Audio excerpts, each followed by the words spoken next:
Yeah, now I see that you're live. Yeah, I mean I'm in an ad right now, but Sounds like you gotta subscribe. yeah, I wasn't lucky Smiles. enough to get a sub when the 50 gifted subs were coming in.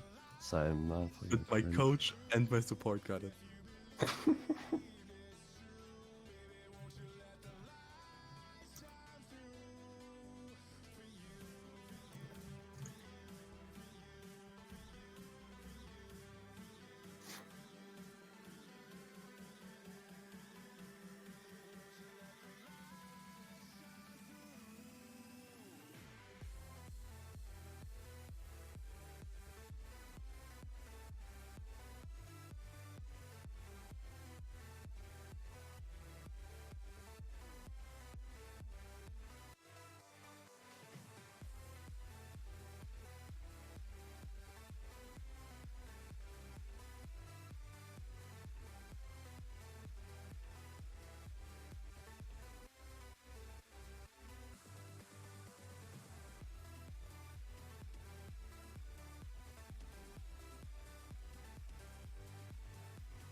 So, well, welcome to the SLE once again. I'm Gloomy. Today I'm joined by Dessa. Yes, sir. Very glad to be here, and I'm very glad to be with you, Gloomy, because I know for a fact that you, of course, was on the analyst desk for, last Split's final, so I know for a fact you're a seasoned veteran and an experienced at this already. Thank you. I feel flattered. I'm also honored to be casting by your side today. But it's not about us today. It's about DVN Infinity versus Vitagen Diamond. Are you hyped about the matchup? I'm very hyped. These are two teams, of course, looking at the standings at the moment, heading into week two, or we are in week two at the moment. These are fourth and sixth slot teams at the moment, both teams 4-2 right now. So, whichever way this goes, this is gonna be big games for whichever side can take this at the moment, heading into week three, which, speaking of, is almost around the corner as well, considering it is already Saturday. So, very close and getting closer and closer week by week to the regular season being over. So I think any game you can take at this stage is gonna be very big. Very big indeed. I'm also very excited about the matchup. DVN Infinity also was the team who played Twitch mid last week, right? Yeah, DVN Infinity is the team that did pull out the Twitch mid. I unfortunately did catch the draft of that game, but couldn't catch the game itself. But at least from what I've heard and what I've seen in the Discord, it was an absolute banger. So after we're done here, of course, today, it is up on YouTube like all the other games as well. So if you have some spare time and if you're not, your night isn't completely taken, feel free to go watch that one back. It was DVN Infinity versus Solaris Ares from last week and should be some banger games. Yeah, definitely. So, who do you think is the favorite going into this series, Dessa? I think it's gonna be really hard to tell. I think this should be a pretty close one. Like we said already, Deviant Infinity as a team, right? This is a team that I think has a lot of aces up their sleeve. Like, for example, the Twitch mid. Right? When we were in draft, everyone sort of assumed it was just a Twitch ADC. And then they locked in the Kai'Sa after the Twitch. And everyone got really caught off guard by that. Unfortunately, at least from what I remember, they ended up losing the game just due to the fact that Trophic got so ahead on the Varus that he really was unstoppable. And then the game after that, they ended up pulling out the Talia jungle. So I think DV and Infinity as a team just have a lot of surprise picks and a lot of aces up their sleeve. And team that likes to sort of play unconventional, which is something I love to see. I love to look at teams who are willing to sort of paint outside the lines and not necessarily run what's best in the meta and pull out something that might be a little bit less good, but a lot more fun to watch. Yeah, it's definitely more fun indeed. The thing that I'm worrying about for DVN Infinity is if they can only rely on using these cheesy picks to win the games, these unconventional, or if they're actually a proper team. This is something I'm very excited to see today. I have sadly not been able to catch any of the games yet, but they will definitely have to prove themselves as Vitagen Diamond is not an easy opponent. I mean, yeah, definitely not. You're looking, of course, at a team that's pretty much on the same standings as DBN Infinities at the moment. So if we're looking at purely numbers here, it should be an even game.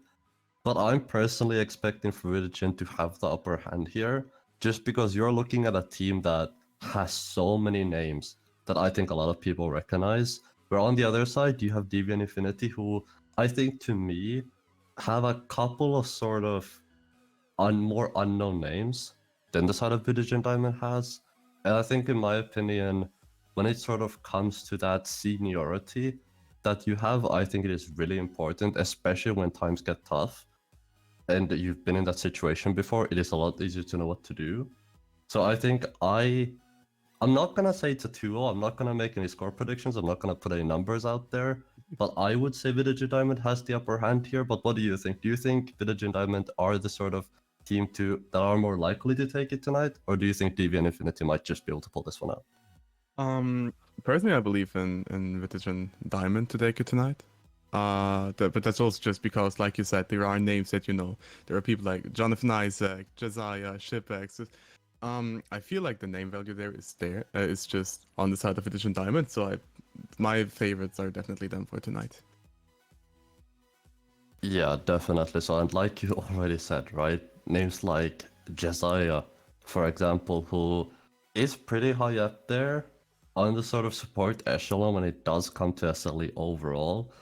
You've got names like Jonathan Isaac, who's been in SLE forever, right? A lot of seniority behind their names as well. And someone like Shipex, who I think when it comes to this split and we look at sort of how Shipex and Josiah work together, I think we've seen some really high highs, but to me, it sort of has also been really low lows, which is something I am a little bit concerned about as we are finally heading on into draft. And Senna very swiftly here picked up by DV and Infinity.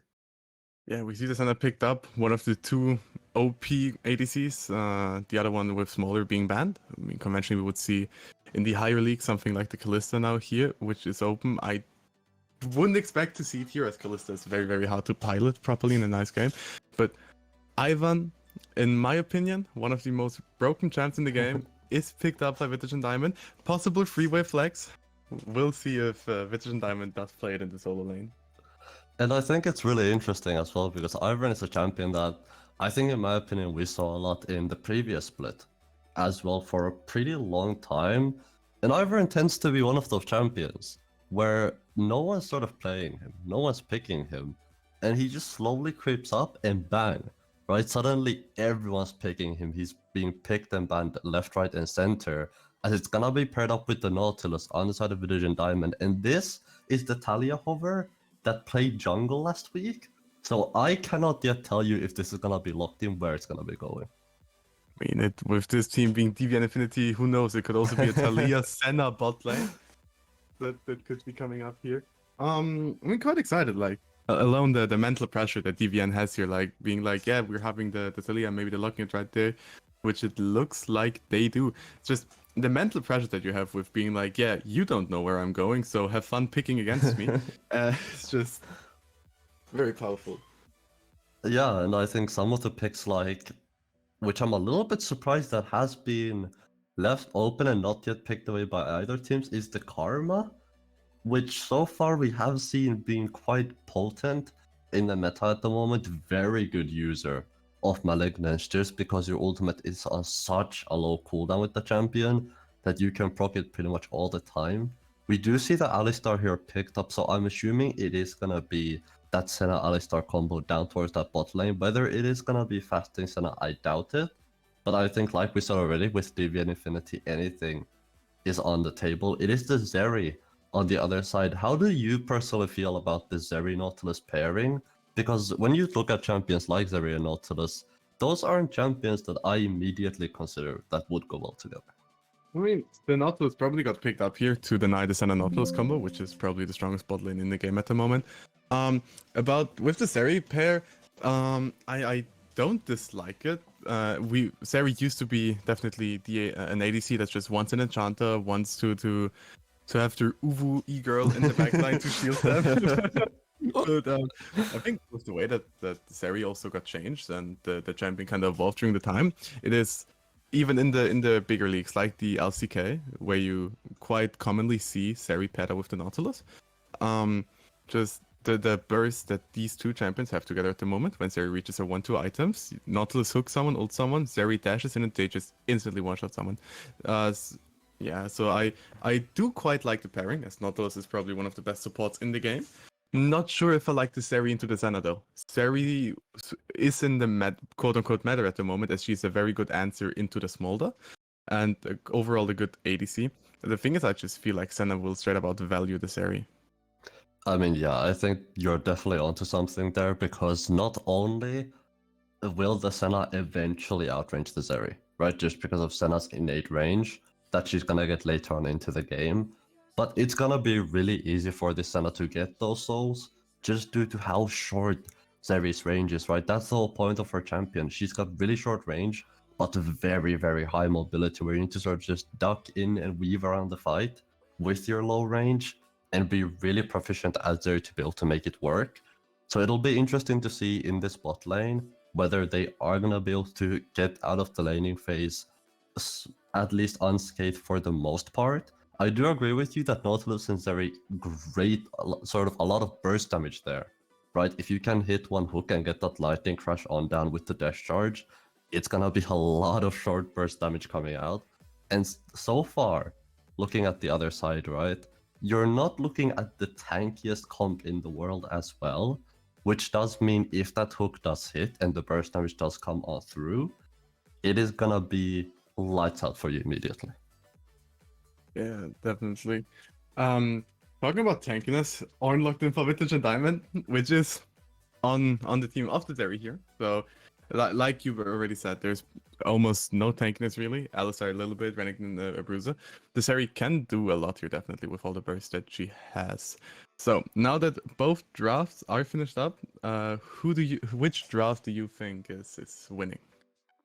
I think both of the draft, first of all, right? They're very interesting. I think coming from both sides, especially since with the Syndra locked in on the side of DV and Infinity, it does look like this is gonna be the Talia jungle angle once again, which is something, like we said, we saw last week already.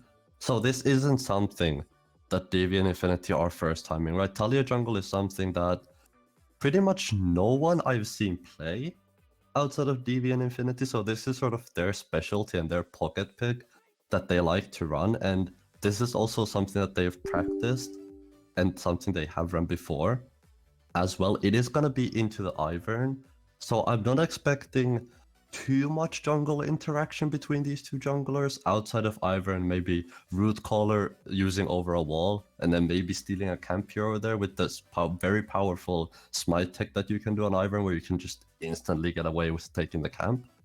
So I'm definitely not expecting too much jungle interaction, as well as early ganks. I would assume it is going to be mostly about sort of covering their lanes and not really doing anything that much proactive, as both sides have great scaling. But I think this is, in my opinion, one of the more even drafts that we have seen in sort of these past few games on the SLE channel, but I would have to put my cards into the pocket of Divi and Infinity simply due to the Senna factor. I can understand that, but for me personally, I think Vitagen Diamond completely won the draft. I know I was talking about how I feel like I don't like this area into the Senna that much, but outside of just these two picks, I really dislike the Syndra pick here on the side of DV and Infinity, as it is in a vacuum a very good answer into the Victor, outranging him and being able to bully him a lot in the mid lane itself. Syndra, after some time, unless she perfectly hits her stun, will lose the side lane against the Victor. After the E upgrade, Victor will have the wave push, and the biggest problem that I see with the Syndra pick is that it's Talia and Syndra. Both of these champions hate it when the enemy mid can go Merc Jets. And I mean, if Victor doesn't go Merc Jets here, it's just Giga Troll. I just feel like with the double AP mid jungle with Talia Syndra, you just lose so much damage the moment Victor just goes Merc Jets, and Ivan and Victor can just Giga Force the 2v2. Because he will have the Merc Threats, he will already be really tanky against the Talia, against the Syndra, and then pair that up with Iron Shields, he just can't die. And later on in teamfight, he will probably just E-ult onto the Senna, as there is no proper peeling unless Alistar plays it perfectly. So I just believe that the team comp is very, very simple for Vitagen Diamond here to play, and unless the Victor is cocky and goes Sword Boots, I feel like the Vitagen Diamond with that draft should win 8 out of 10 times. I think that's definitely fair enough. For me, I just don't really see an answer to this Senna if they get to the late game outside of the Victor. I will say, I don't think outside of the Zeri, I don't think this Talia does a whole lot this game. I definitely think that when you look at when it was picked last week, for example, I think they picked it into something like the Ari, into something like the J4, which it was very good picks against, right? Because you're looking at two mobile champions that like to sort of weave in and weave out. Ari more so than Jarvan, but with Jarvan you can just stun him when he does end up jumping in. And on the other side as well, you are looking at, like you already said, a pretty AFK mid lane, right? You're looking at a Syndra versus a Victor, which I assume will not interact with each other whatsoever before the sort of 20-minute mark. Overall, I think this game is gonna be extremely slow from both sides, or at least it should be, with the sort of Senna Alistar down in the bot lane. Zeri wants to scale up, Senna wants to scale up, mid lane, both of them looking to scale. Ornn shouldn't realistically die in this matchup. Renekton is gonna have, for the most part, dominant into the laning phase, but there shouldn't be any solo kills up there. So I think we very much so are looking at a slow game if it is played properly by both sides. Yeah, that will probably be a slow game. The biggest hope that it is not a slow game is Syndra can push her strength in the mid lane, I think, pretty good against the Victor. Really, really early. So we could maybe see some plays with Syndra and Alistar, maybe trying to do some invades with the Talia as well. As mid can just go for perma prio, and the Alistar can just move. As if Senna space is good, I don't think Zeri and Nautilus should be able to just kill her in bot. But you did say Talia has, except for the Zeri no that cancel. I will tell you the secret hidden technique, okay? Okay. When Ornn casts his ult to ult on the Senna, Talia will flash forward and throw her little stones on the ground, and then Ornn will stun himself when he tries to knock up the Senna, because it does count as a dash. Okay, you know what? I'll make a deal with you. I'll make a deal. If we see the Talia flash forward into the Ornn cancel, I will bet all of my 32,000 points on next Gamba. Just for you, if that does end up happening. Okay. I'm confident here that we shouldn't see that at least. But you know what? It's League of Legends. Anything can happen. I've seen a Twitch mid. The world is our oyster. It is the SLE, the only league where more things can happen than in the LEC. Anything can happen. There are days where I would rather watch SLE than LEC because it is just so much more entertaining. Yeah, definitely. The game that's the big charm about SLE. All that most of the games are entertaining, and then we have games like Black Flag versus Gucci, where there's four Barons happening. Yes, we are going into the game right now though, so I hope for no four Barons to win a game. So you guys should see the game any second now, and yeah. So, as we are now soon, hopefully going into the game, and I don't look like an idiot saying that. Ah, there we go. We're in. Finally onto the Rift. Expectations for this, because you talked about it a little bit, right? This mid jungle duo out of both sides. Syndra should have prior, but overall, how do you expect that mid jungle duo to go? And sort of which side would you say in the early game is better in the 2v2? Like if it's about 2v2, like really early, it's definitely the Syndra and Talia are favored in the fighting till Victor builds the Merc Treads. Oh, we are. Oh, that hurts. Well, now Talia and Syndra are definitely favored in the mid lane 2v2. Wait, they are going even further ahead. Just placing some deep wards, I would assume. Wait. Ivern? Hold on, wait. He's burning, ticking, first blood. Well, here we have our very slow first game, guys. Like, I see a Senna, I see a Syndra Victor, I'm like Zeri, I'm like, okay, we're gonna chill, and then my support is getting first blood at 1 minute 20 seconds into the game. And like I said, this is why I love SLE. Let's go, baby. Let's go, baby. SLE on top. But yeah. I mean, I'm excited to see if we see something happen from the Syndra in the early game. Personally, I don't think much will happen, as the SLE mid laners kinda don't like to play aggressive. I think out of all the lanes in this league, mid lane players are definitely the most boring ones here. But I mean, it is the safest way to play the game. If you want to win, it's good to just play safe in the mid lane. Yeah, I think mid lane is, outside of AD carry, one of those roles where you sort of can get away with not playing aggro just because of the champion pool. Right, you're looking at champions like Victor, champions like Syndra, who's got great skill, although the hook. That's connect the hook. Nothing will happen though, it's just a little trade. There's just gonna be some damage onto both sides. An early dredge line out of Desire, just to sort of show dominance a little bit, to show that he can hit those. And this is sort of what we expected, right? We expected the push coming out of Shipex and Jesiah on that bot lane in the early game, just because Senna, not great at pushing. Zeri, once you use that dash, you kind of get through minions with your auto attacks. So you end up getting pushed against most ADCs in the game.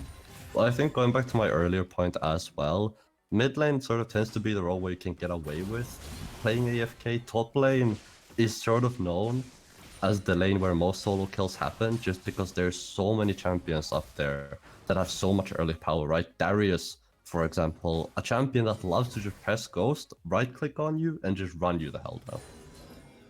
Yeah, I mean, it is top lane. Top lane is the 1v1 lane. It's also the lane where in all the pro leagues you see the most solo kills happen.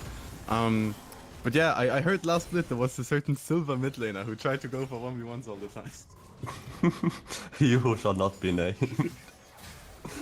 Gank, yeah. though? Oh, Ivan is trying to gank the bot lane. He does not have the flash available. Alistar is just gonna knock. Oh, he does connect the Q. Zeri is now onto the Senna. Senna has no summoners available, so it should just be a free kill to the Zeri. They're just nicely donating it. The dredge line does connect onto the Alistar. I don't think much will happen though. Yeah, it is much not gonna be happening outside of the one kill. And like you said, gonna be donated to Shipex as well, which is the prime target you want these kills on. We already talked about it earlier, right? Zeri, great in those late game fights. So the faster you can get those items onto your Zeri, the faster you can get Shipex online into the game, even the better. But already Jonathan Isaac trying to look into the mid lane next.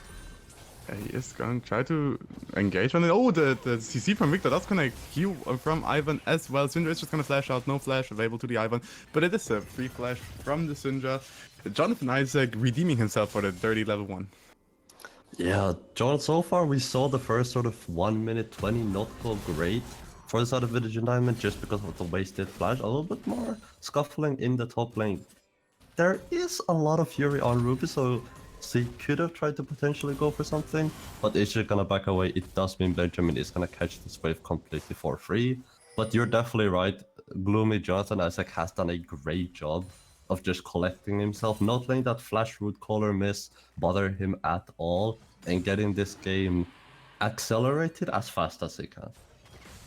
He's really doing a great job with accelerating it. This every now having the Berserker grease, so it should be a very good dragon angle here for the side of Vitagen Diamond, but Jonathan Isaac did start a reset, so no, he will stay here in the... No. Okay, wait, what is... I am very confused with all the resets happening here. He's dancing, you know, he's checking out the recall animation, it's a new skin. No, he's trying to just, he's a little bit bored, he ain't got nothing to do. He cleared out all his camps. So he's just like, you know what, I'm gonna chill in the bush, you know?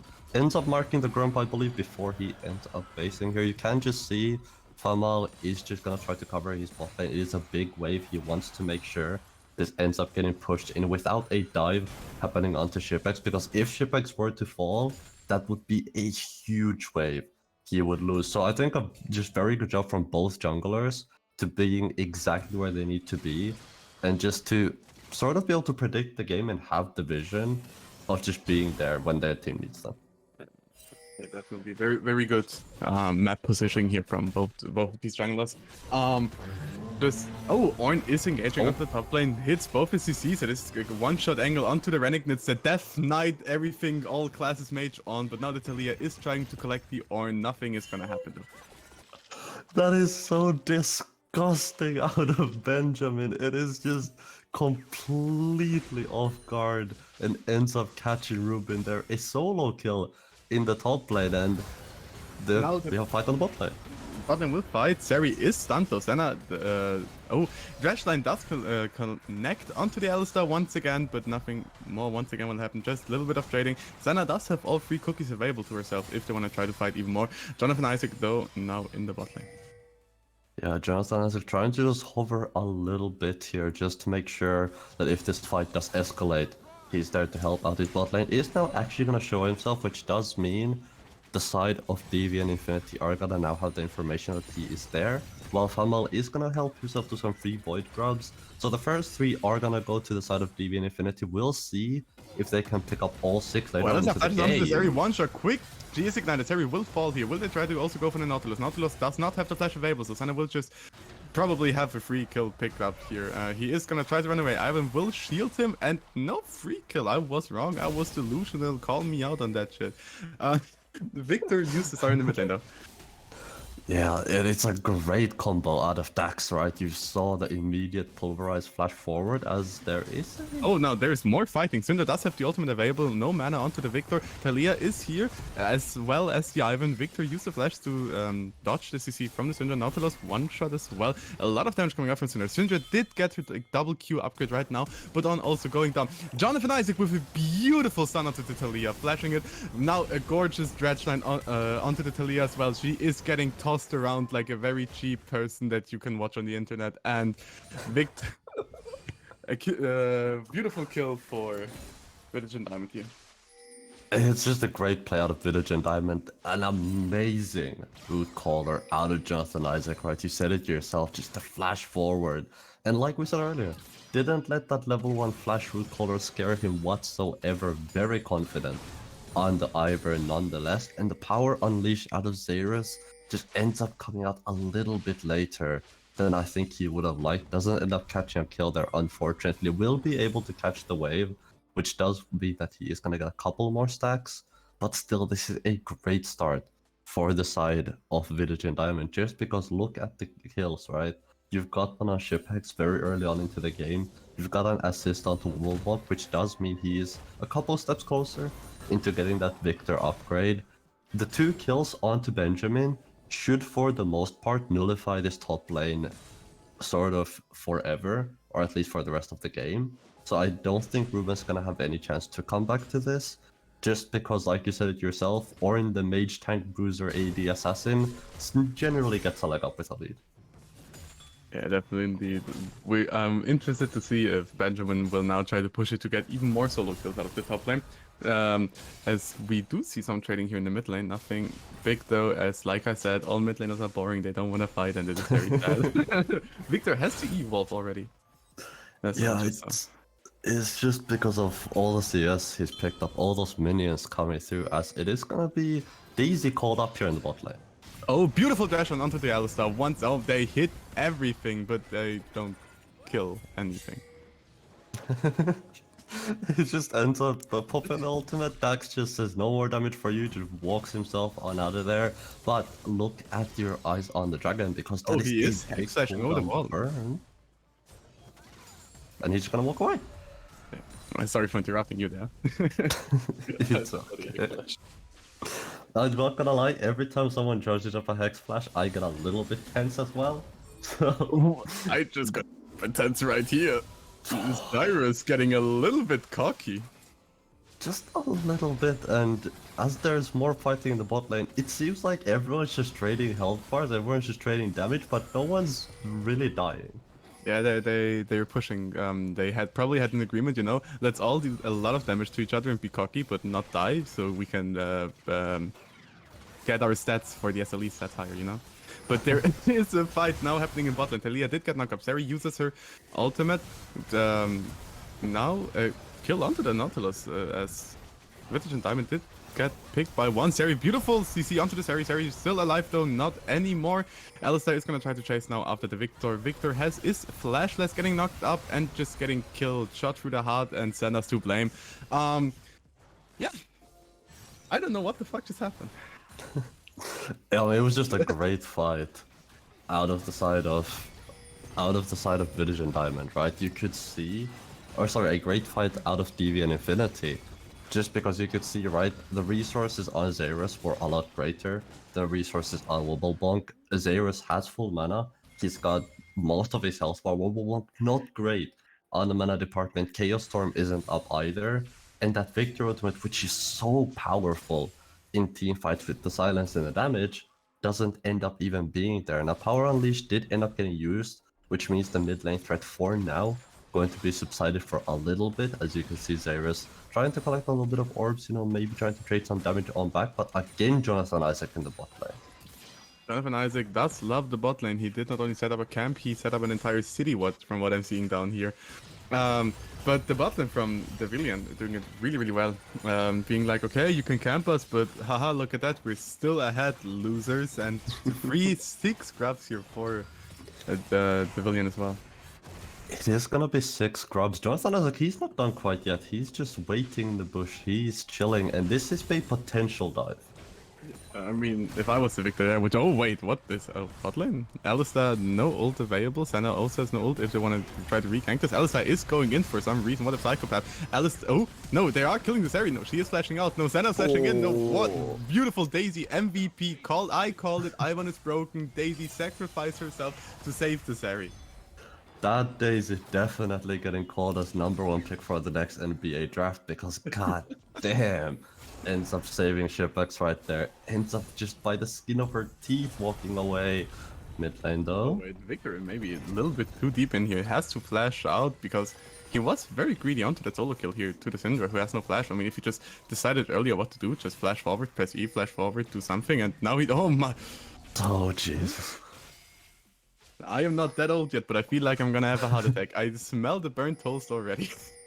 My heart cannot take this mid lane, man. There's too many close calls here, and most of the close calls have been on the side of Xerus so far. He has struggled a little bit to hold his own up against Wobblebonk here, and this is kind of what you're talking about in draft, right? The Syndra, it's a good nullifier against Wobblebonk, but it's overall, as later the game goes on, you start to have less responses into the Victor, and you can just see once that evolved laser comes on through, it is one laser onto the wave and it is completely gone. Yeah, and also we see the Victor did go to Merchat, so the reason why the Victor is like kind of full life the entire time is no matter what Syndra does, he will take no damage. But now engage onto the Alistar down there. Dredge from the Nautilus for the beautiful follow-up. They deal no damage. It is 2 support. Sari only now joining in. She does have her ultimate available. teleport coming in from both teams. The one shot. Oh my god. Renekton now here. The Dominus was used. Now we see the Herald fight. Now we see the bot lane fight. Renekton is now also being one shot. Sari is trying to do as much as she can, but the Alistar can just go out safely with no issue. Sari maybe gonna step up a little bit too far. The stun from Syndra is being whiffed away. Sari is trying to do what she can, but it's not enough. Yeah, and it's just Xerath coming out of base with a full Luden's companion, 6 Dark Seal stacks, and absolutely just gets the double bonk onto the side of Vitagen Diamond and just wreaks havoc onto the team fight down towards the bot lane. And this does mean 2-0-2 in the mid lane. Now this Syndra is gonna be a threat heading into the later stages of the game, and it's gonna do a whole lot of damage.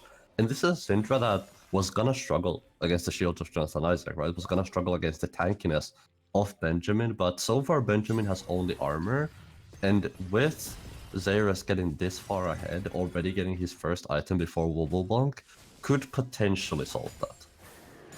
Yeah, I mean, definitely, like, with the Syndra now having so much gold and 6 Oxy stacks, she can just go for the Crypt Bloom second item, or maybe try to go for the Void Staff if she believes there's going to be a lot of magic resistance, as Crypt Bloom overall is a better item, but if you just want to go for the magic pen, you do get a little bit more from the Void Staff.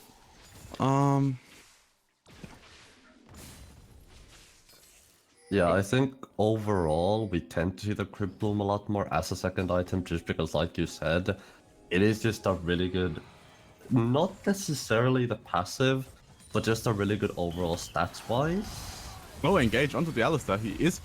They're trying to pick him once again, but the last few times it never went out all too well. The Alistar is just so damn tanky.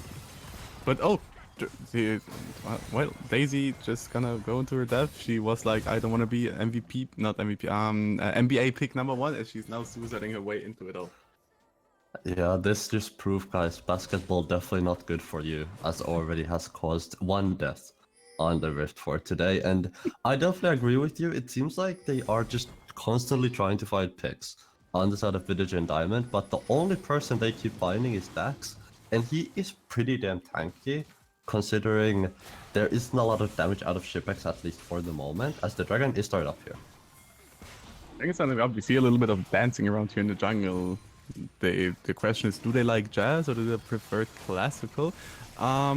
Unless somebody is deciding to engage. Now Syndra would have a flank right now. Alistar is engaging in beautiful double knockup. CC followed up by the Syndra, and the Nautilus should definitely die here. Zeri's trying to deal a lot of damage, but just onto the Alistar, who once again is way too tanky. Heal is being used here by the Senna, and Syndra can just walk out for free. Dragon picked up for Vitagen Diamond, but the kill for... I forgot the name, I'm so sorry. I think it was Xerath who ended up picking up the kill, although I'm not entirely sure, as we have a TP in the mid lane.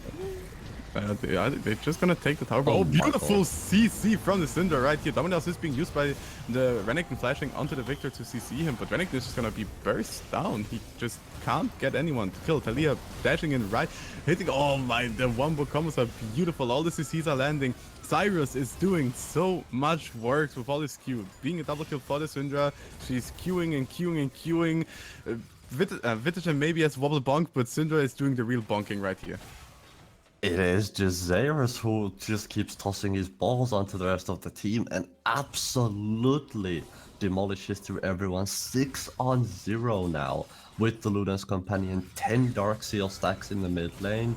And this has so far been a great performance out of Xerath, right? Because we saw him struggle a little bit in the early game, right? Had a couple of close calls as well, but so far has not let that sort of stop him right in the mid game. He's gotten off some great scatters, some great moves. Shadow Flame is what he's gonna be going for second. It appears as that's gonna be finished up as well, and Xerath is gonna do so much damage coming out of base now with 2 items at 19 minutes.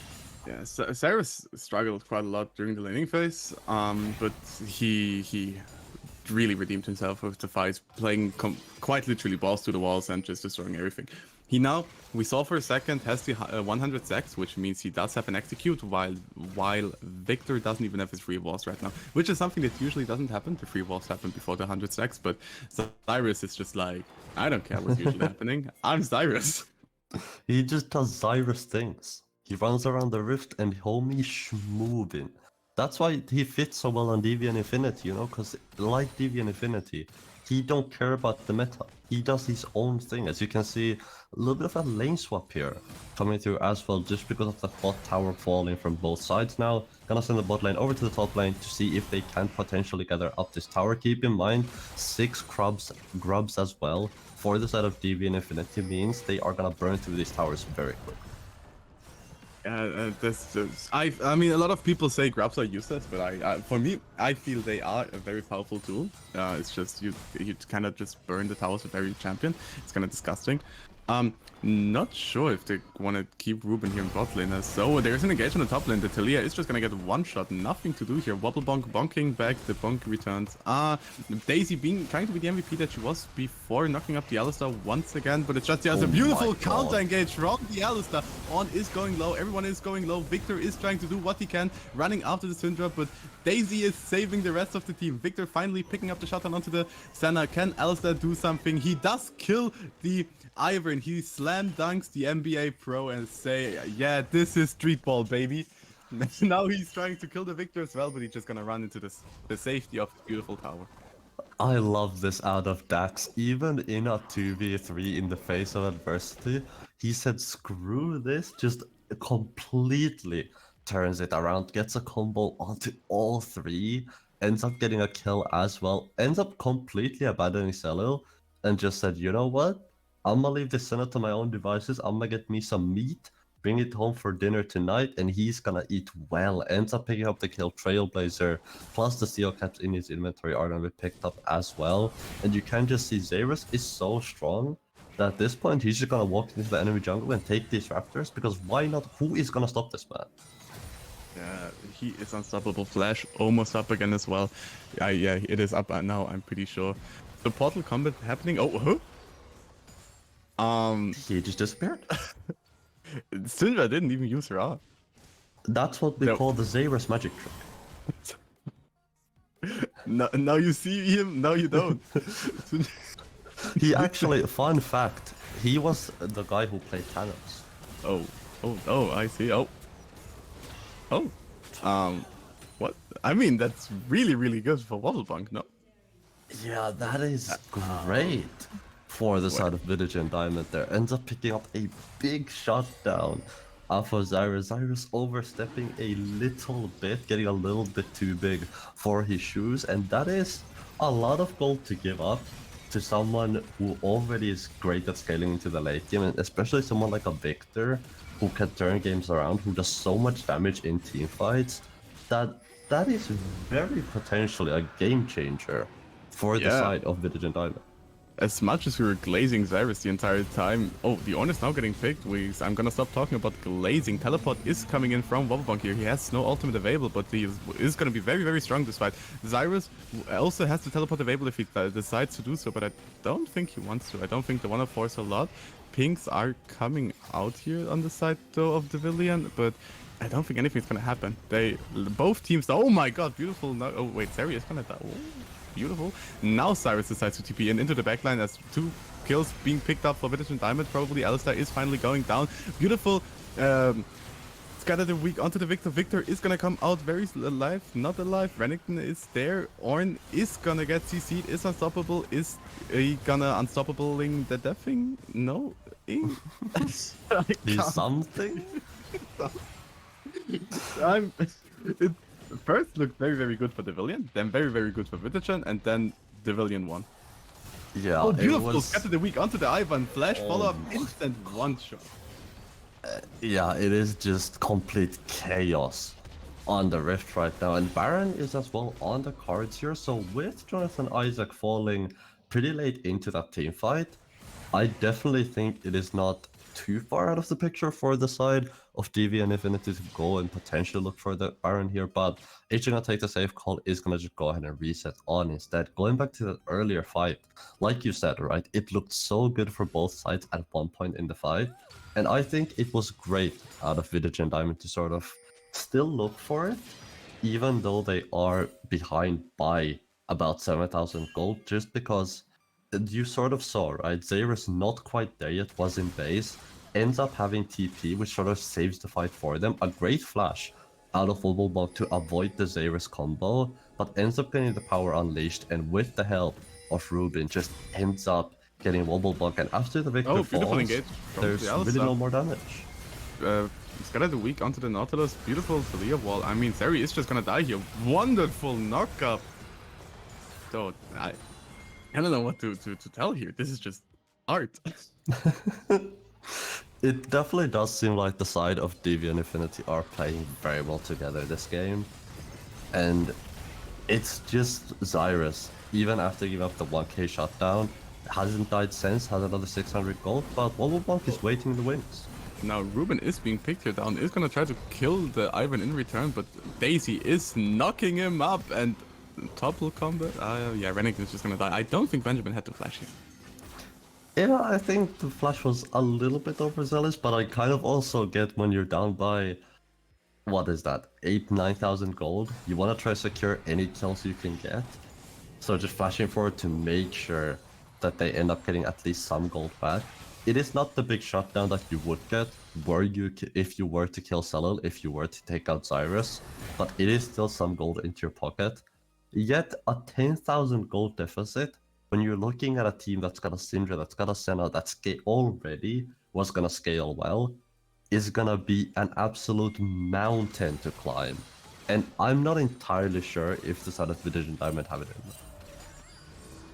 Yeah, I'm not sure either. Senna is popping the Ghost Blade, and Zeri is just probably gonna get the one-shot here. So much damage coming out from the Senna. The Senna is getting knocked up though, and it's Alistar versus Zeri. He slam dunked on it once again, but maybe he went a little bit too far. The team is here to save Zeri, and she is trying to kite back as much as he can, but Cyrus is here and decides to not use his ultimate. Now, Senna being targeted by the Ornn, Syndra maybe stepping up a little bit too far, as well as Victor is just going to use his ultimate and getting a beautiful shot on here for the Victor. And that is another massive shutdown for Wobblebug, but I don't think they're done quite yet. DV and Infinity are just gonna keep pushing your Baron buff in their pockets, as well a lot of low health bars on the other side.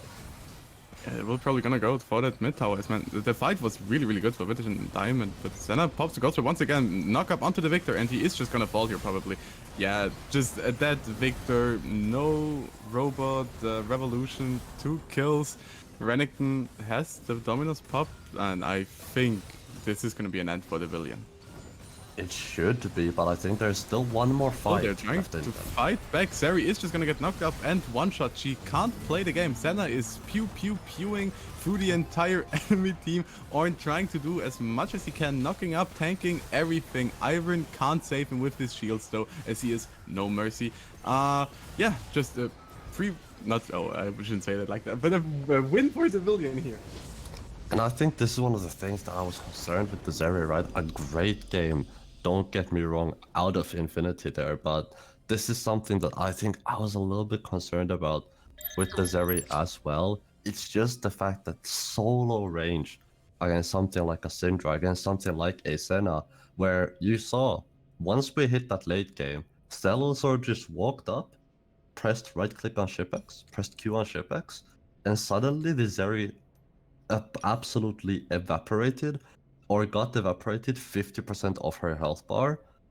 So definitely, I think not the correct champion for this game, but that's not to take anything away from DV and Infinity, who I think, and in my opinion, had a great game, and this is the best we've seen out of Dax. Yeah, Dex was doing God's work. I mean, obviously Xayris will be the one that's gonna glow the brightest here on the side of the Villian, but everyone on the team played so well. Ruben maybe being a little bit of a weak link this game, but overall just is very beautifully played from the Villian here. Cyrus having his pop off. Celil was kinda in the shadow of Cyrus, but also in the end having 11 kills, 12 assists. He was doing so much damage. Every auto, every Q, you could just feel it through the screen. Just beautiful game. Yeah, I don't think it's often where sort of you look at a team like DV and Infinity, because these are names that at least to me, right? I'm sure there's someone out there who knows all of these guys and is like, hey, that's my friend or something. But to me, these are not names that I am at all familiar with. So it is always impressive to me to watch what is to me a new team come into SLE and be as good as they can be and show us how good of games they can put out and just a great performance out of DV and Infinity. And who would you say, Gloomy, is your MVP of game one? Well, as a definitely not biased at all mid lane player myself, I do it. I'm 100% to the Syndra here. Cyrus played beautifully. I mean, he did have a very, very big mishap in the top lane, where I was like a bit wanted to say how we should stop glazing him, but then he was like, "No, put back the donuts. I'm glazed as fuck." Beautiful game. Who is it for you? You know, I would have, I think, gone for Xeris as well. Right? I think a great game out of him. The early game didn't go great for him, but it is not often where I look at a support and I go, God damn, that man made a difference. But I looked at Dax this game and I think he smurfed the ever living hell out of his Alistar and had really, really great moments. So I think this is going to be a very rare, from me at least, support MVP. And Dax, I think, is my player of the game for our first game. That is definitely understandable. And we're gonna see if it was just if the Villian played better or if it was just a fluke. After a short little break, don't run away. Be here in around 6 minutes, and we're gonna head into the draft after the short little break.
So we are back from our nice little break. I hope everybody enjoyed it, going to the toilet, getting themselves something to drink, maybe doing whatever they wanted to. I am excited to go into game two. Are you excited as well, Mr. Dessa? I'm definitely excited, especially after seeing that game one. I'm more than anything, I'm more excited to see some more Dax, man. Put the Ben on Alistar again. I'm here for it. Let's go. And you're glazing this man so hard. Oh man, did you not see game one, bro? He was Master Chef. Name him Gordon Ramsay. For Homie was cooking. He was cooking indeed, and he now has 3 Michelin stars after this performance. He was playing incredibly well. But I am still gonna be a very unbiased mid lane main as well, and gonna say Cyrus. I'm excited for the mid laner. Only thing I'm worried about is if maybe Vitagen Diamond is now gonna try to abuse the very poor laning skills out of Cyrus. Yeah, I think overall the first game went well for the side of the Villain Infinity, I think, because after, like you said, the first couple of mistakes out of Cyrus where he almost died, right? Whether it was luck, whether it was Hilbridge calculating the numbers and being like, yeah, I'm fine, we'll never know. But I think after he got off of those couple of hurdles into the mid game and into the late game, a great game out of him, right? So many huge combos hit and just played with so much confidence, right? Granted, a little bit too much confidence in the top lane, ended up giving away his shutdown to Wobblebomb, but confidence nonetheless. Yeah, and I think confidence is one of the most important aspects in the mid laner. If we look in the big leagues, all the great mid laners have one thing in common: they believe they are the best, so they play like they are the best. And I love seeing a mid laner that's not too scared to go up, go for the pick, go for the magical wonder start, and I do love to see that. Just like I said, I am a bit worried that they're gonna abuse his laning phase, as this was, especially in the early levels, is a very winning matchup for the Syndra. But we are gonna head into the draft right now, and so we can see what the mid lane matchup is gonna be this time, as this is definitely the only thing that matters. Obviously, mid lane is the most important thing in League of Legends. Obviously, even though I say it's 2 ADC bans coming out from the Villian, so maybe I was wrong once again. You know what? I will give it to you. That mid lane was a lot more exciting than I thought the Syndra Victor matchup would be, because I thought they would AFK for the first 20 minutes of the game. So maybe this mid lane is something we should be looking at. And I think it had so much impact in game one. It is definitely gonna be one of the lanes to look out for. So far we are seeing Seraphine, Pantheon, Senna taken away from the side of Vitagen Diamond. The Villain Infinity going to ban away the Smolder Kai solution. Definitely do not want to give up that Smolder just because of how good it is. But Karma, another champion, a champion I mentioned in the first draft and was very surprised that it didn't get picked up, is gonna get first picked on the side of Vitagen Diamond this time around. I mean, yeah, Karma, one of the most powerful champs in the game. Wonderful flex pick. It is really, really just good to pick early. Varus and Talia here for the Villian. I mean, I don't like picking the Talia so early here once again, as right now the magic of it's a flex pick is kind of disappearing, as we've seen the Talia only being picked up in the jungle so far. Jarvan, however, not sure how good it is into Talia, as the Vi I definitely like a lot more. Still cancelable, but you can just ult. But the Volibear is being picked up instead. Also very powerful flex pick. And Volibear is a champion that we've seen sort of rise up in the meta a little bit, and very good at the moment if you can pilot it right. Has a couple of different builds you can go for. He's got the standard Skyward if you want to do a little bit more damage, be a build of a bruiser and really be a big damage threat. Or you have the other route where you can sort of go with the Iceborne Gauntlet. I don't remember the new name for it, but I know the old name was Iceborne Gauntlet. And what you can do is go for a little more of a tankier build on the bear instead if you've got enough damage from the rest of your team. So it gives you those two options, which means it's a very versatile champion as well, right? It is going to be in the jungle, something we see it most of in the jungle, not in the top lane that much nowadays, since the Gnar is going to be locked in on the side of Village and Diamond. A very good neutralizer in the top lane. So it'll be interesting to see what Devilian Infinity ends up picking into this, and that is an Ooh. Irelia in the top lane. Shapaisi. I love that pick. So I think Irelia is one of the most beautiful gems to watch. Especially her Q got a lot faster 2 or 3 patches ago, and already it's a very classical counter pick into the now. I feel like the villain is kind of hating ADCs. Oh, can we get 5 out of 5? Can we get 5 ADC bans? Can we fulfill the hate crime? So far, we've got 4, and granted, these are among the top of what I would say are sort of the best ADCs at the moment.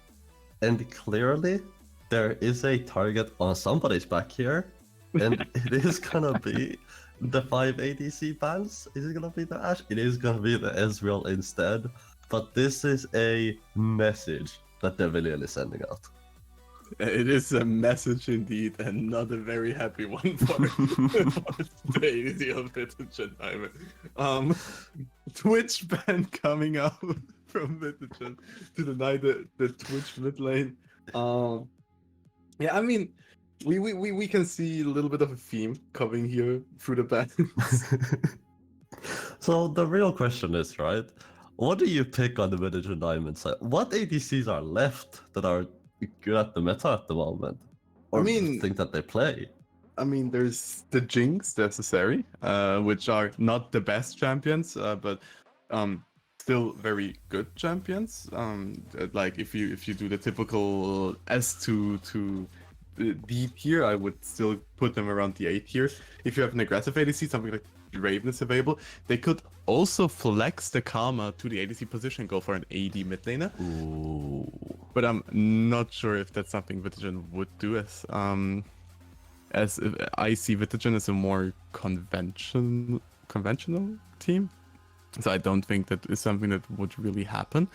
But so far, Vitagen has kind of no damage. So they need something that deals a lot of damage. Oh, it could be the Tristana mid lane, or just a Tristana ADC. This has to be Tristana ADC. I would have to assume with the Braum that it's gonna be the Tristana ADC, because I doubt you would want a Braum with a Karma Hui being hovered on the other side at the moment. And it is either gonna be a Nico or the Hui. I think the Hui is a better pick here, just because he tends to be one of those champions where if you can pilot him, very versatile champion, right? Has 10 abilities instead of the 5 that the rest of us have. And as well, like you said, not a ton of damage on the side of Vitagen Diamond, where if you compare it to the other side, right? You're looking at Varus, you're looking at Talia, Irelia, Azol, now gonna be picked up as well. And this is, I think in my opinion, a bigger of a draft difference than we had in game 1. And well, which side would you say the draft difference is facing towards? How honest am I allowed to be on cast? You know what? Speak your heart out, man. You know I what, go think for the it. Vitagen draft is the biggest piece of dog shit I've ever seen. It started out very well with the Karma and Volibear pick. I really like those two. But you see already, the villain likes to ban ADCs, and you still decide to go for a Gnar pick here. On the B3. I do not understand the thoughts behind that. But I mean, maybe Vitagen Diamond is going for that strategy. If I don't know what I'm doing, how is the enemy supposed to know what I'm doing? Well, I mean, it didn't work out for the villain too well last week, considering the Twitch mid lost. But you know, this is a strategy you can implement, and sometimes it can work out. And yeah, I have to agree with you here. I think if we are looking at the two drafts, it is very, very heavily favored towards the right side of our screens. And especially giving you that late game insurance with that Azol, I think is really big for them. Because it means even if it does go into the late game, right? Even if it does mean that the game is gonna go 30 minutes, 40 minutes, you still have that insurance that you have the late game damage. Where, I'll be honest, I think on the other side, if this game goes past anywhere, sort of 25-30 minutes. If it goes past minute 5, I would say. Listen, I'm trying to find silver linings here, okay? I'm trying to look for signs of hope. You know what? I believe. I believe. Because, right? Okay. Volibear, good champion. True. Okay, Karma, good champion. That's about it. But you know, like, if we're looking at them in isolation, I'm sure they'll be fine. I mean, A-Stall is a very strong pick into the Karma. Aurelia is a very strong pick into the Na. Tristana is a very bad ADC and loses against basically every other ADC. If we just look at everything in isolation, if we don't even look at the team comps, I think Vitagen is losing the job. And if we combine it in a 5v5 scenario, which this game is, the gap just widens even more. The problem is their only damage is coming from the Tristana. And what does she want to do? Jump into the Talia Stones, into the SLE, into the Aurelia E? I'm flabbergasted. Yeah, this is. It's hard. It is hard. I think the good thing is, right, that the Talia I don't see getting a ton of value here. There isn't. Is there anything you can stop outside of Gnar jump and Tristana Braum W. The Tristana jump. But like The only damage of Vitagen is completely countered by the Talia pick. The early R2 Talia pick counters the B4 Tristana only damage pick of Vitagen. What do you mean only damage pick? Watch as Jonathan Isaac goes under its sky. This man is gonna run around the map, just say Rara people, and they're just gonna run away because they're scared. I'm excited to watch the Volibear run into the Asol that's flying away and one-shotting him while he does that. This is something I'm very excited to see. Okay, I should calm myself down a little bit. I think I'm going too much on the hate train. Obviously it's not as bad as I'm making it to be. The Karma will still deal a lot of damage, especially having the Malignance available, which is, in my opinion, one of the most broken items in the game.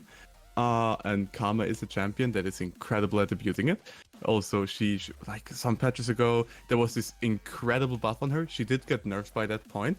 Still an incredible powerful pick everywhere where she goes. I think Wobblebonk should be able to completely dominate Cyrus in this mid lane matchup, as much as Asol is a counter pick into the Karma, a very, very incredible counter pick in my opinion. Karma is disgustingly broken pre-level 6. Having the ultimate available already so early, dealing so much damage. I mean, one old Q, one mantra Q, you basically deal a third of Asol's life if you fully hit it. Very, very hard lane to play as the Asol, and as we've seen from Cyrus so far, his laning phase skills are not the strongest. Or maybe it was just a game one fluke. Maybe he is the best laner in the world and Faker's descendant, and I'm just wrong and delusional once again, like I've been the entire day so far. I see every time I say something, the opposite happens. So who knows? Maybe the draft is God's work from Vitagen Diamond, and I just can't see their greatness. Yeah, that does remind me. The draft, or not the draft, but the prediction out of game one didn't exactly go your way, huh?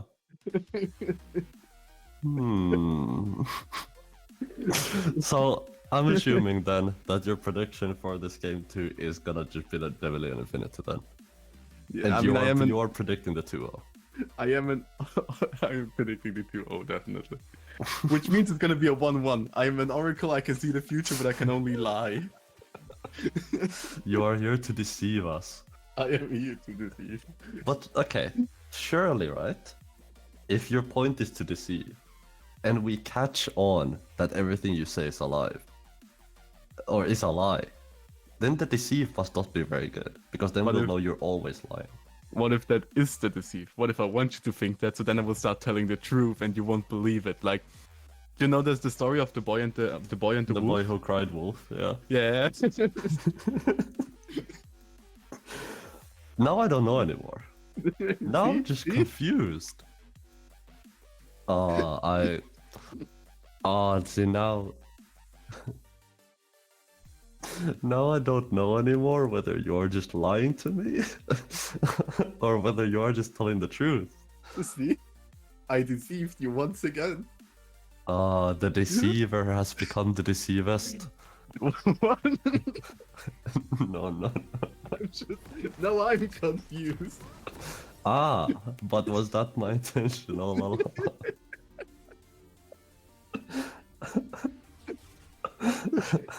We're gonna head, yeah, we're gonna head into the game now. I got calming myself down a little bit. Heading into the game. Almost there, almost there. I am very excited to see how this game is going to play out. I hope there's going to be a lot of action in the top lane, as I love seeing when Irelia fights. I don't want to see clean League of Legends. I want to see fist fighting from the Irelia there. As much as I love clean League, I don't like clean League from Irelias. Yeah, and I think that's as well going back to a point you made earlier, Gloomy, right? About you saying that Irelia is a really fun champion to watch. And I definitely do agree with you. I think Irelia's up there with one of the most satisfying and fun champions to watch. Because the difference between a bad, good, and like someone who really knows their stuff on Irelia is very, very obvious. And if I'm not completely mistaken, this is the first Irelia we're seeing in this split as well, and we're only 2 weeks in. We've seen things like Twitch mid, we're now seeing things like Irelia, we're seeing things like Talia jungle. Granted, not for the first time, but still, the Villain Infinity, one of the few teams to do it.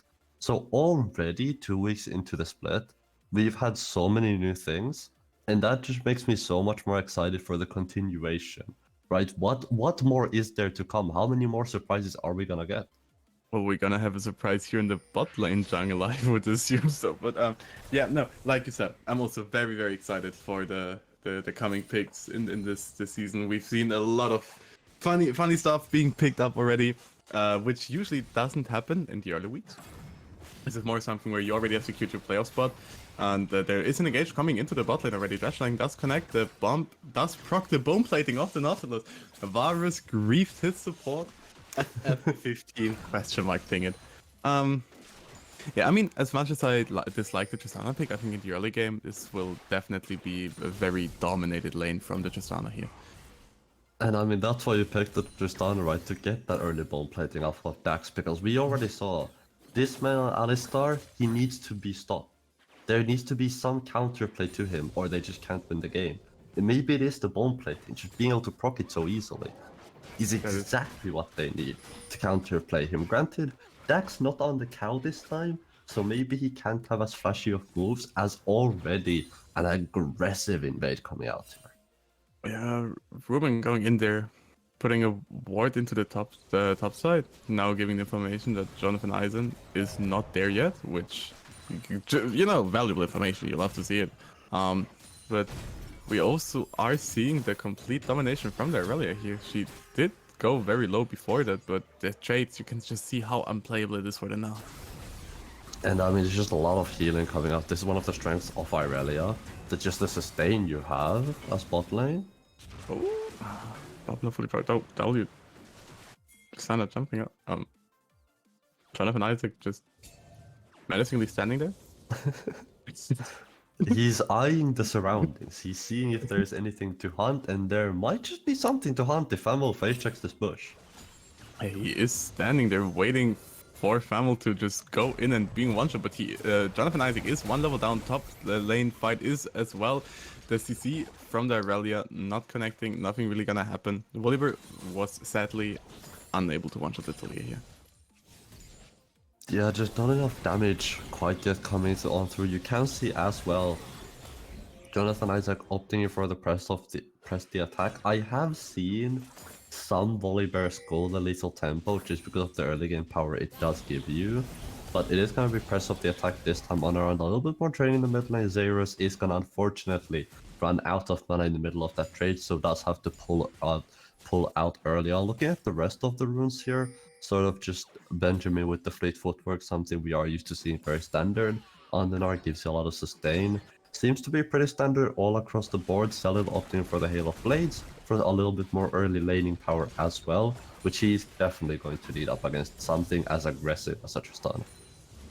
Definitely, we're also seeing Famil going into for an invade. I was thinking for a second, maybe he's gonna split. Oh, beautiful fight. Maybe it's gonna break out. Wobblebonk just gonna run out as Karma definitely is the fair champion. But Dax just being so obnoxious, denying the Karma to go back to the wave at first. But now, a big way. Karma presses E, Karma runs out. Karma bonk bonk unga bunga. That sounds like the Karma trade to me. You just press E, you press R, you press Q, and then you just watch as the enemy loses half their health bar because you have Malignus. And then you say TEXD. TEXD, I'm a good player, not an inflated champ at all. No. Toxic? No, gloomy toxic on cast cancel. No, I would never personally. I mean, Free Drake, no, maybe not Free Drake. Volibear, Jonathan Isaac is here, maybe trying to contest the dragon. We'll see if something coming up. Dax missing his hook. This is not the Alice that we've seen last game. Shipix now being here ready to fight as well. Josiah jumping in they're trying to CC the Nautilus. Nautilus was unable to flash before, now he is able to flash. Wobblebonk being completely off position. First blood is going over to the virus. Tristana trying to kill the Talia, now jumping to the Nautilus. I was so wrong. The Tristana broken. Celil not being completely stunned. The ultimate of Asol is coming out to save his ADC. And this is a great fight coming out from Vitagen Diamond. You can just see, this is what we talked about a little bit with the Tristana, the early game power. Jonathan Isaac is a little bit low here. Wait, is Jonathan Isaac is gonna die to the dragon? No, Celil has to run away. Oh no, he's healing. He's Volibear. My bad. Volibear, unga bunga bonk. Oh wait, Talia is hitting Shipix. Shipix has no flash available. Jumps in the beautiful dredge line from Dax. Drake is being picked up, but the dragon comes in and roars. Now Dax in there. Oh, wait, it was stolen. Oh, never mind. The Drake was stolen. He did die. Double kill for the dragon. Make it a triple. Oh, baby, a triple. No, never mind. Will denying the triple kill to the Asol, but he does want his triple kill. Killing spree for the dragon is a disaster. FF. Yeah, it's a little bit of a disaster here. I think the appropriate word, which is the one you used as well, for the side of Vitagen Diamond here, because you're looking at an Asol and you're looking at a late game scaling threat, and you've just given him 3 kills. You've given him a 350 gold bounty. Asol, one of the most slippery champs in the game, just because he can just generally fly away. And looking at the gold, he's sitting at 1.6 thousand before heading back into base, currently 1k up on Wobblebonk here. And this is as good of a start. I think outside of a couple of deaths here, this is a good of a start as you can ask if you are the set of Dividend Infinity. Yeah, I mean, we've seen last game what Cyrus can do once he gets his gold, and now he got his gold very, very fast. Went to the bank, was like, I want a loan, but I'm not gonna give you the money back. Now, I mean, I think in the fight we saw the big shortcomings in the drafts. It's just so hard for the side of Vitagen Diamond to try to fight anything. They are gonna get a grab though. Maybe well, I think the fight is coming up. Cyrus is standing there queuing completely off position. What is Lil Bro doing? He's lost. Trying to hit his ultimate though before dying, giving his team enough to steal at least one grab, but what? Yeah, it's I think one of those mistakes we saw from Cyrus in that game one as well. Started just a little bit of mispositioning out of him, just a little bit too confident, and Ruben is around. Jonathan is level 5, but going to back away for now. Doesn't want to get into a risky fight, no mid laner to be seen. Being hit, Celil trying to kill Josiah, but now it's changing his target to Shipix. Shipix is dealing negative damage. Tristana big useful guys. 2v2 in the bot. Oh, that was the very close, almost ends up hitting. Chains of Corruption does end up being used out of Celil. Unfortunately, Dax does not end up getting level 6 quite yet, which means Death Charge not going to be unlocked, at least for now, which means it should be up at least once he does come back to lane, should be pretty close to hitting level 6 as well, just because Jesse already did end up hitting 6, so should be a couple of minions on the way. He is staying around, and they are making a play in the bot lane. They are making a play in the bot, and indeed Dex is being caught, but Talia is ulting down. Aso is also on his way. Beautiful ult from Josiah here coming out. Dex is gonna die, but the dragon is here to pick up the kills. Famil taking one, Cyrus getting the other. Jonathan Isaac is there, but there's nothing he can do. Yeah, it's just no backup. That's gonna be a Mandrake coming out. Though Zera's taking a little bit of a chunk there, but you can see Shipex does end up picking up a kill there. Kraken Slayer completed as well. Oh, Jonathan Isaac with a beautiful flank here onto Cello. Cello has his flash available, but it's futile.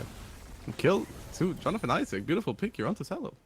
That's a great move out of Jonathan Isaac. Enjib just wrapping on around everyone on the side of Divinity Infinity, just doing a little bit of shopping, I feel like, because nobody really saw him come in. Xeris had to burn his flash to get himself out of there as well. A flash in the top lane. A great play out of Ruben right there. Yeah, just forcing the flash. I mean, now Shipex in the mid lane doing Tristana things, getting a plating for free, but Benjamin now trying to fight back against him, trading beautifully back. Even though he doesn't have his flash, he's playing very nice and confident. And I think that's what you love to see. Even in an aggressive matchup like this versus something like an Aurelia, it is good to see confidence. Ends up costing Benjamin his flash this time all around, but next time he isn't gonna have. Oh wait, Shipex is jumping in! He's trying to kill Cyrus, but he's... what? A little bit of a confusing move. I think Shipex overplaying his hand a little bit there. Ends up having the Kraken Slayer, but unfortunately the Dragon on the enemy team, if you press tab, is 4-on-1 with a realize completed, and that is a lot of damage out of Xeris. Xeris also having the Sky Descent available, but now Jonathan Isaac dunking onto the Aurelia beast. She's just gonna flash out. Jonathan Isaac does not have his flash available to follow it up, and Ruben is just gonna leave. It's gonna be flashes traded on the top side of the map, but Gloomy, it does mean no flash on Ruben for the next 5 minutes, and no ultimate on Jonathan Isaac, at least for now, as Dragon is gonna be started up here. I mean, I don't think there's any way that Vitagen Diamond can try to contest it. There's no ultimate onto Jonathan Isaac. The Cell is unable to fight, but there's also a fight into the bot river happening. The shutdown from the Talia onto the Volibear, and I believe Wobblebonk is gonna die here as well.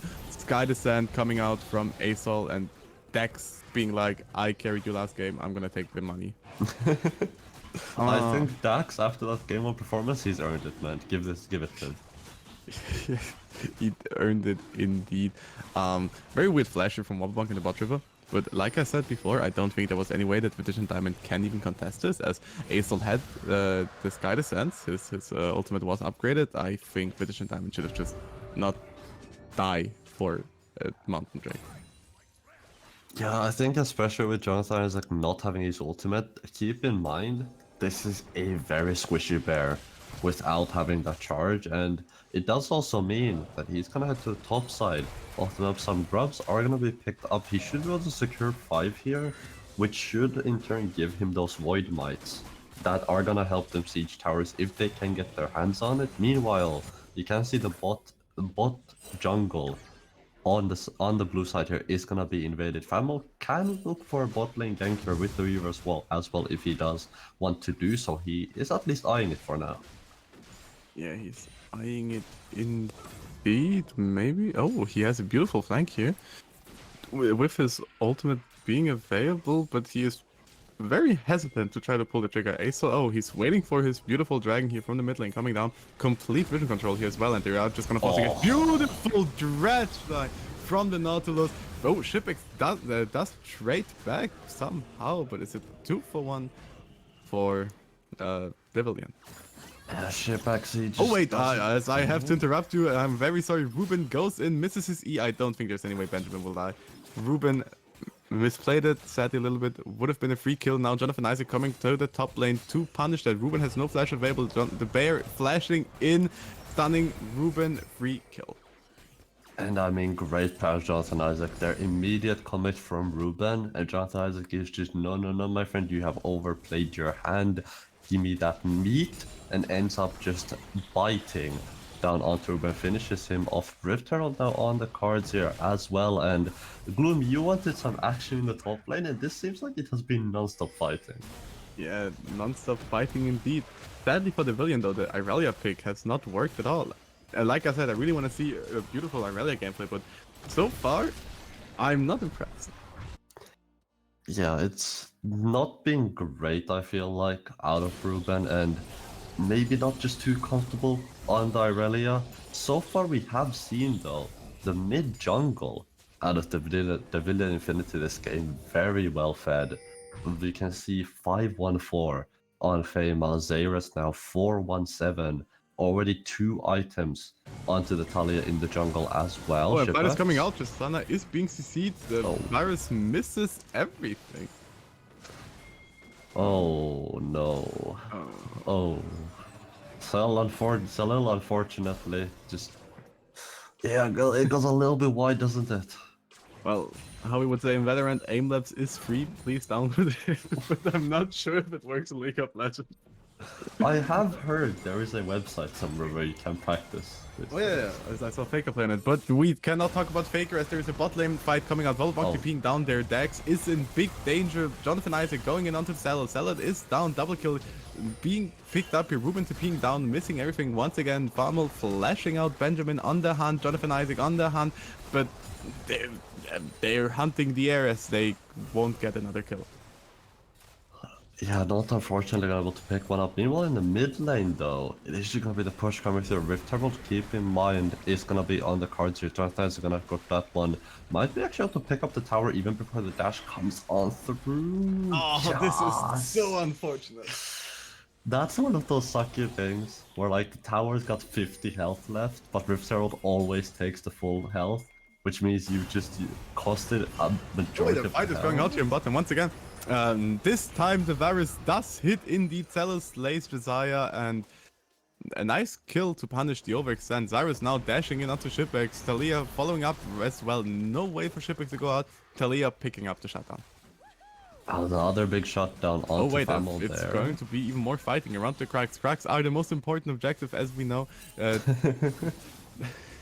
But no fighting as well. Famel being 2 levels ahead to Jonathan Isaac and doubling his CS. Yeah, and I did actually misspeak a little bit earlier. I thought it was Famel who was on 2 items. My mistake. It's Xayras who's actually on 2 items instead. The big dragon gonna be with the Leandris picked up now, as Famel actually as well is gonna be on 2 items now. So you are a little deceiver as well, I can see. That is actually my street name. They call me the Deceiver. Oh, I see. I actually played Riddler in Batman. You are the Riddler. Oh, holding on to Benjamin. Benjamin always having to flash out. I mean, Cyrus, I don't think that's an ult you want to do. Yeah, it's... Keep in mind as well, Skies descend a big cooldown this early on into the game. Dragon started up here as well. Jesse Jonathan Isaac going onto Famel and being knocked away, but I think this should be a free kill onto Famel. Now, is Aurelia gonna have a big pop-off moment? Nautilus hooking Shipwrecks. I can't talk. Ruben going down. No montage moment here. Shipwrecks slowly shooting through all the enemies. And it's just a great comment coming out from Village Diamond right here. You can see the second Jonathan Isaac finds someone that's alone, finds someone that he can look for and engage on, immediate commit out of him. And this is what I talked about as well in the draft. If you want to go for a little bit more damage, go with the Thundering Sky, and you have so much burst coming out from the Volibear. You can just see Xayras. He's trying to collect as many waves as he can, trying to get his stacks on up and just get to those ultimate upgrades, while Salil takes a big chunk in that lane. And having to use the exhaust. But that's what I meant with I really dislike Asol using his ultimate here in the top lane. And he did have the TP available to go down to the Drake, but Asol without the ultimate is not that dangerous. They are trying to go pick the Cyrus, but he is Asol. He does not care. Oh, now a fight coming out. Shipwrecks is being kicked by Famel. Killed by Famel. Josiah probably just gonna try to run out unless the dredge line does connect. It is Dex. He is here. He's flexing on the enemies to say, I am him. And no kill is coming out though out of it. Oh, Cyrus is just standing there. and trying to do as much as he can. He has the ultimate available, the upgraded one as well. Is it the double kill? No, he's just getting killed. He's just gonna unfortunately fall there, not quite enough damage. Famo is around, Weaver's wall not going to be available, keeping one. Bubble Bomb should be able to get them out. This is one fast Talia. This is a very fast Talia. She has watched the Cars movie, and Dex is everywhere. He is him! Oh my god. My beautiful French slice. But Oh this my man. god. Fuck me in the ass and call me something, but goddamn, Dex, please have my children. But this man, he just finds Dax is a heat-seeking missile. Whatever he wants to latch himself onto, he will find you, and he will latch himself onto you. Because god damn, the dredge lines have been on point this game. Outside of the one he missed, you know, early on into the game, if we ignore that one, some very good hooks here coming out from Dax, and even the game one Alistar performance, very good as well. You can just see looking at the stacks here out of Xayah's 264 on the ASOL so far. So definitely starting to get to those big numbers here. Like you said earlier, Gloomy, the first ultimate evolve already starting to come out through, and he's just gonna get bigger, stronger, and more hurtful. Definitely indeed. As much as Cyrus, I'm personally a little bit disappointed with his performance so far, getting so many kills in the early game and just kind of positioning very badly. He is still ASOL. He is still gonna scale, and he is just gonna do what he's doing to Wobblebonk right now. Just dashing in, no counterplay. Jonathan Isaac top you though to be the counterplay, and that's what I mean. Cyrus just positions very, very cockily. You don't need counterplay if you've got friends. You just gotta call up the boys. And ends up taking out the Dragon Baron started up here as well. This can get very spicy very quick with Luna. Yeah, I don't think that's very good to do here. The fight is not going to break up. Josiah with a beautiful ultimate. Jonathan Isaac doesn't have the ultimate available as far as I am concerned. Ruben is now onto Wobblebonk, and I think that's just a free penta. It is not. Oh, Jonathan. Oh. Oh my god. Well, this went a lot better for not the William, for Vitagen Diamond. Better than I thought. I didn't like the start. They did get a pick and they did come out alive.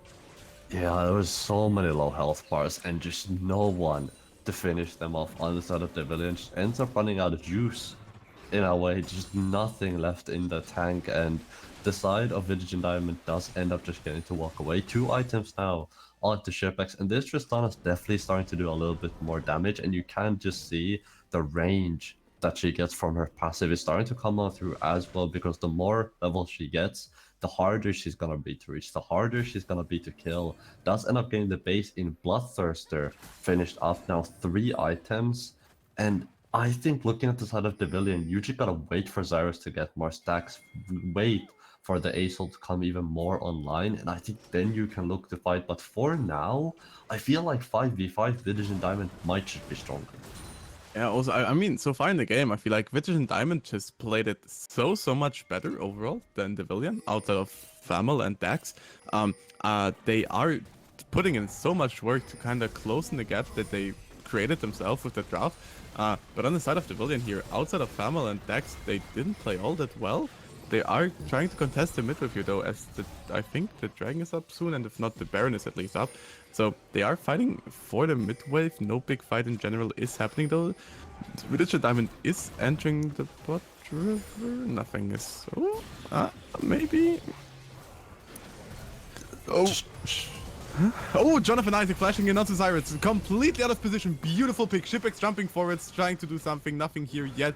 Benjamin now flashing forward, stunning the Talia, but no one is in range to follow up on the beautiful engage. Shipex dealing so much damage at this point. He is in his peak with the point of his champion, chasing Salil into his own jungle of pure Salil. There's nothing he can do as Shipex. Oh my god. He's got so low health. Oh, and he jumps in. The rocket jump just ends up coming back right on time, and again, Gloomix, this is what you talked about, right? It's just Xayah's positioning not quite there and just ends up getting called before he really has time to do anything, before the fight even begins. And then Famel just cannot, even with having 3 items, do enough in the fight. At the side of Village and Diamond, it's starting to get away with this. Oh, Ruben is going in. A lot of damage is coming out. Cyrus using his ultimate. Beautiful CC onto Shipex. Shipex is gonna fall. Jonathan Isaac is here though. The bear slays the dragon. Not fully. Cyrus is just gonna be able to go out. Josiah very low. They did get a beautiful pick onto Shipex here, and they are only losing the Nautilus. Yeah, the side of Village and Diamond, I mean, like you said, they're just, I think, playing so much better than the other side. And this is really interesting because if you look at game 1, I don't think this is the same Village and Diamond we saw there. Oh, definitely. It's definitely, it feels like a completely different team. They did get the wake-up call after game 1, and Vitagen and Diamond playing incredible in my opinion this game. It doesn't really look like it as the scoreline is quite close, but if you look at the 2 drafts, if you look what both of these teams did basically before the game, the Vitagen Diamond just basically started with a 6k deficit in gold, and just from the draft base, and they just playing it so incredibly to play around the crippling they did to themselves. Shipex as well. Now 3.5 items in 2 Ocean Dragons. Keep in mind as well, on the side of Village and Diamond, it is an Ocean Soul at hand, which does mean that if they can get all 4 of those dragons on their side, it is gonna be 4 Ocean Dragons plus an Ocean Soul if we get that far into the game even. And if that happens, it'll be a miracle to kill these guys because they're just gonna be healing through all of it. Now Baron gonna be on the cards here as well, the big worm in the top side of your map, which is why you see the side of Village and Diamond all on the top side. Yeah, like you said, if they are able to get that Ocean Soul, like Volibear already is almost impossible to. Oh my god! Very cocky. I kind of see a theme here from Cyrus, but this time it does pay off. But yeah, back to my point. Volibear already and champion. That's incredibly hard to kill. Oh, Cyrus. Wait, wasn't Cyrus This is sneaky? Oh, it was Famil. My bad. I am very wrong. I apologize. It was not Cyrus that was talking in the top lane. It was Famil. They're now going into Benjamin. Benjamin has no flash available. And the slow from the Rylas kicking in. Ruben misses his E once again, but Benjamin is just going to fall. Ruben stealing the kill with his W. Kind of dirty, but it's okay. Now, TP coming through from the Aurelion Sol. They are trying to fight. Aurelion Sol still has his ultimate available. No flash, though. Using his ultimate instantly. Shipex is going to get knocked up instantly. One shot. Dax misses his second hook of the game. Dax, yeah, unfortunately doesn't end up being the hook, but it doesn't even matter because Xavier is just so damn strong on the A. So Baron now being looked at as well. It is gonna be 5 members strong versus only 3 on the other side. Jonathan doesn't have his ultimate up, so this can still get spicy. Can get spicy indeed. Famil and Dax very, very low. The 2 MVPs of this game for the Villian are low. Jonathan Isaac does have his ultimate available, so maybe they can try to look for something. As much as their main carry Shipex is missing, Benjamin can TP in. He will have no rage bar, but both teams decide to just don't fight. Yeah, and I think it's a little bit early, in my opinion, to pull the trigger on the 2 teleports because the Baron wasn't really being looked at by the side of Village and Diamond. And I think if you can look to push that bot lane, you're gonna draw out so much pressure, right? And granted, it doesn't really end up mattering because if you look at the vision at the moment on the top side of the map, it is all the Villian Infinity right now, and Village and Diamond just haven't really been able to get that vision set up with Shipex being dead, because if you start a fight without this Tristana right now, you winning that fight is not likely. Yeah, it's unlikely indeed. Just wanted to I didn't want to say that Nash should teleport, just wanted to say it is available to defend myself here. Benjamin now ulting onto the Scuttle. I mean, very hard fight, very close call, but Benjamin outplayed the Scuttle. No, he does have his ultimate available, just went into rage form, and I wanted to create something. Famil being very, very offensive. He does have the flash available, being able to flash out. Beautiful stun here coming out from Ruben, finally hitting an E in this game. Jonathan Isaac has This man, every time his flashes up, he's been looking, right? Whenever anyone is out of position and Jonathan has flash up, if they step up even a pixel too far, he's immediately engaged. Just have to mention Jonathan Isaac playing amazing this game. Cyrus going in aggressively.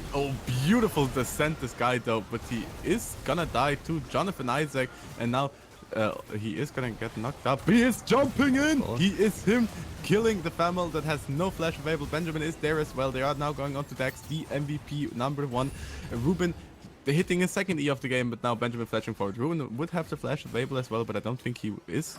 He does. No, he does need to flash, as Brown would have connected his Q. Now hitting another. Okay, I'm sorry for calling you out. He now is hitting every single one of them. Yeah, that stun ends up saving his life just at the end there. Now the third ocean here picked up as Zeres just jumps in a little bit too far. And there's another thing which we haven't really highlighted yet. And something that I'm not entirely a big fan of. I think it's gonna be Stiletto's build here. Because the lethality virus, it's great, I think, against certain comps. But you're looking at a Karma shield, you're looking at a Braum shield as well to sort of block the damage and block the poke.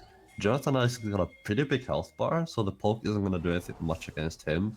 I would have much preferred to see an on-hit virus here. Granted, he doesn't have a ton of frontline, so getting close to the other side is hard. But I don't think the lethality virus has to lay hold of this game. Yeah, I also do not like the lethality virus here in this game, but we will see how much his mana stack's gonna hook out. He is going to safety. The Vitagen Diamond having to stop the Baron. They're just gonna walk away. They're too scared. You know what it is? It's Dax. It's Dax. It's Dax for sure. It's because Dax is around. They're like, we can't fight this man. He's the man, good. the myth, the legend. It is Dax. It is him. Somebody build this man a shrine. Somebody give this man a private channel in the Discord. He deserves it. That's him. Look at him just waddling over to Baron. That's our goal. That's our goal. After this game, I'm gonna write Linus. We need an own role just for Dax. We need Dax MVP roles. I mean, to be fair, like he played amazing in that first game, right? And granted, some hooks have missed in the game too, or in this game, but still, he's had a great game for himself. Some clutch cancels, especially canceling Shipex's jump in the bot lane. I think it's a great play out of him, and you can just see Shipex level 14. Jonathan Isaac once again going on to Famil. I don't think he will be able to run out of no, he is gonna die. Jonathan Isaac healing with so much. Ruben instantly getting stunned by Benjamin as he is gonna teleport in, but now Cyrus being able to do so much damage, standing there pressing Q. Now Irelia being here to do as much as he can. Cyrus going in a bit too deep, having to flash out, but now standing in a very good position. Shipex jumping onto him, one-shotting him, now one-shotting Seller. It's a quadra kill. It's not a quadra kill. We are not in Sweden. And Jonathan Isaac now killing Varus. And the ace comes through here for the side of Vitagen Diamond. Unfortunately, too many members end up falling for them to go for the Baron here. But is she gonna push in the mid lane instead? Should be able to pick up the tower here. Still 5 dead on the other side for at least the next 10 seconds. The first person coming up is gonna be Dax. And the Nautilus versus the Volibear, I'll tell you who I put my money on. And unfortunately, as much as Dax is by gold, I don't think he's got enough to match up against Jonathan Isaac, but I think against anyone else, I'll put the money on him. You are a heretical non-believer. You shall get kicked out of the Church of Dax. Oh, wait. Dax is enough to scare him away from taking the inhib. I lied. Yeah, I Dax told you. my god.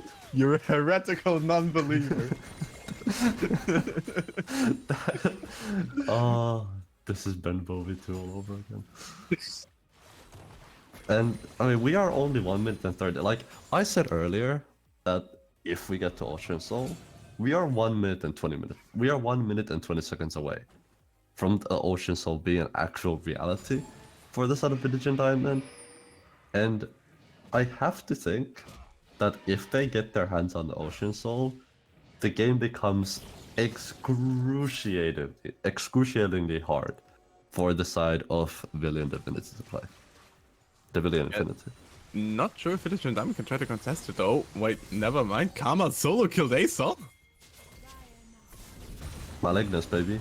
Wait, Chipix is going forward. Zella, Famil, very weirdly positioned. Chipix is killing him now, and I think Zella is being able to get out of its life. Dex trying to flank? No, trying to live, trying to giving the mortals a chance to survive, Oh my and God. Vitagen Diamond is gonna try to hook, beautiful hook from Dex here onto the ground.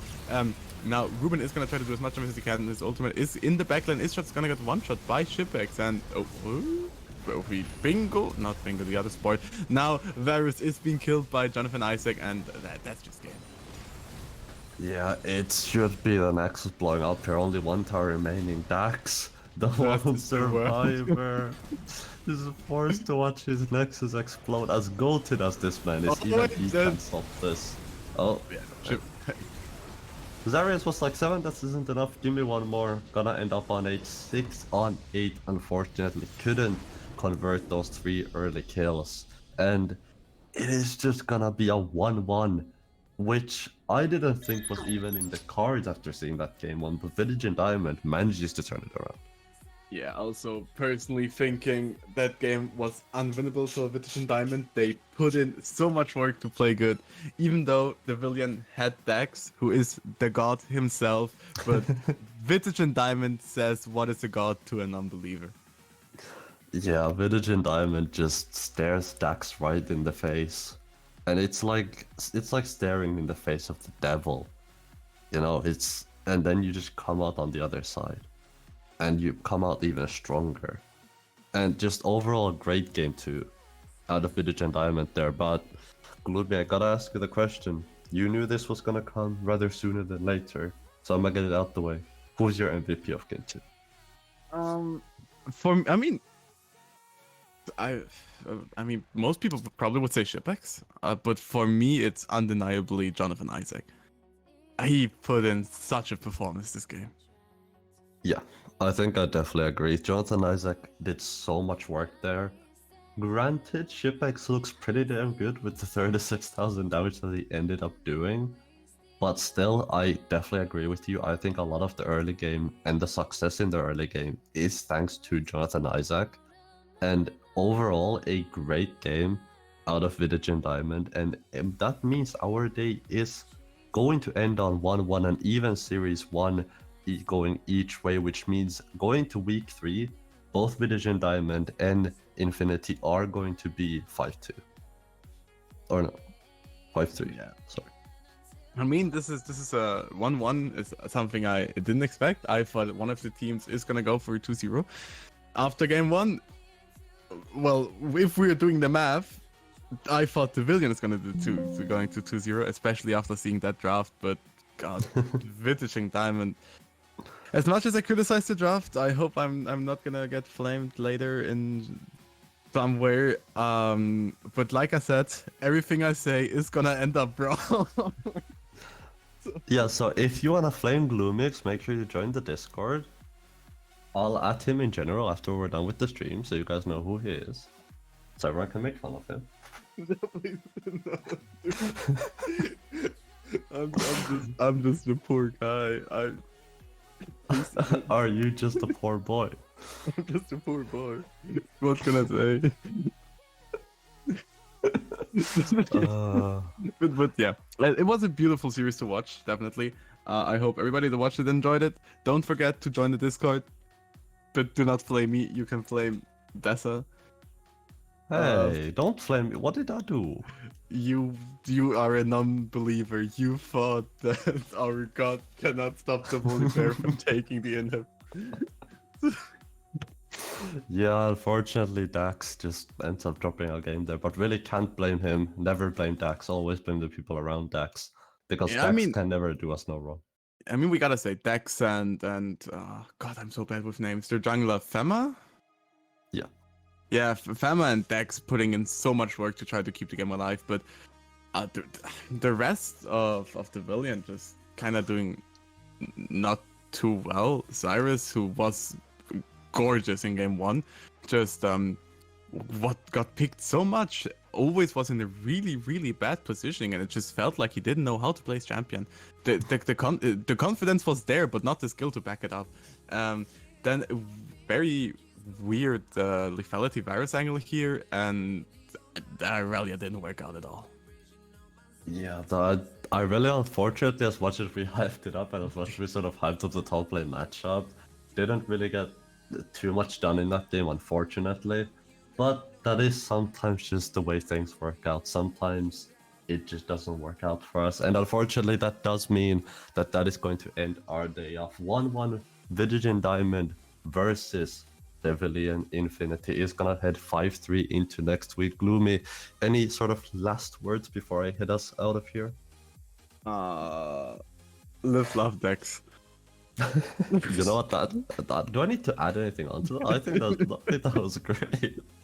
General, my goat, Dax, my goat. But yeah, definitely.